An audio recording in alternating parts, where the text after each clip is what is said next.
tu veux dire que l'autre n'est pas chez lui. Non, il ne faut pas être surpris. En fait, cette façon de s'aimer le vent et de s'étonner de récolter la tempête mes cœurs. Il a sémé le vent.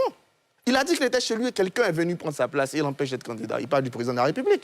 Donc quand vous finissez de faire ça, ne vous étonnez pas de ce qui se produit. Mais on est heureux tout de même qu'il ait rattrapé, qu'il ait invité à cela. Et nous sommes dans un moment où il faut ce sens de responsabilité, surtout pour les leaders politiques, quand ils prennent la parole face à leurs militants. Il a parlé du 4e mandat. Et je reviens à ce que je dis à Déroux tous les jours. Mais on ne peut pas être dans un pays et ne pas respecter les institutions de ce pays.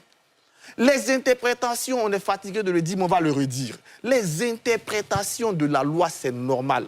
C'est de la démocratie. Chacun peut interpréter comme il veut. Mais on a donné, nous tous, à une institution, le droit de trancher. Mais il faut qu'on... La démocratie, ce n'est pas forcément du consensus. Il y a aussi le mot trancher. Même après un dialogue, après là, on tranche. Mais le Conseil constitutionnel a tranché. Il a dit que c'est constitutionnel. À partir de cela, ceux qui viennent dire que ce n'est pas anticonstitutionnel ne respectent même pas le Conseil constitutionnel de leur pays. Et puis encore, on met 2 plus 2 font 4. Naturellement, 2 plus 2 font 4, c'est de l'arithmétique. On n'a pas un problème de mathématiques. On a un problème juridique. Donc arrêtez de résoudre un problème juridique avec des mathématiques, ce n'est pas très brillant. Et là, je suis d'accord avec Guillaume, moi je suis tombé des nues. En fait, quand on parle de Alassane Ouattara qui est allé à l'Élysée prendre des ordres, je ne sais pas si c'est parce que Laurent Gbagbo lui-même a tremblé, et la vidéo est là, les internets pourront la remontrer, a tremblé devant un ministre de l'Intérieur qui pense que tout le monde tremble devant un président. On l'a vu devant De Villepin, à Kléber, où De Villepin lui dit, moi c'est... Ça fait mal quand je vois rien de voir ton président comme ça se faire en fait tirer les oreilles de cette façon-là devant un ministre des Affaires étrangères, je comprends. Moi, ça m'a vraiment fait mal. Mais tout le monde ne vit pas ça. C'est pas parce qu'il a vécu ça qu'Alassane Ouattara le vit.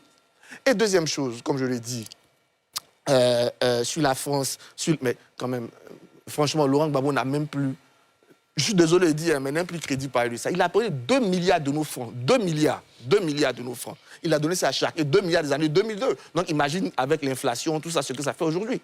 Donc on a fait tout ça. Je pense qu'on est vraiment très mal placé pour venir parler de ces choses-là. Pour me résumer, moi je pense que j'ai mal pour les militants du PPACI.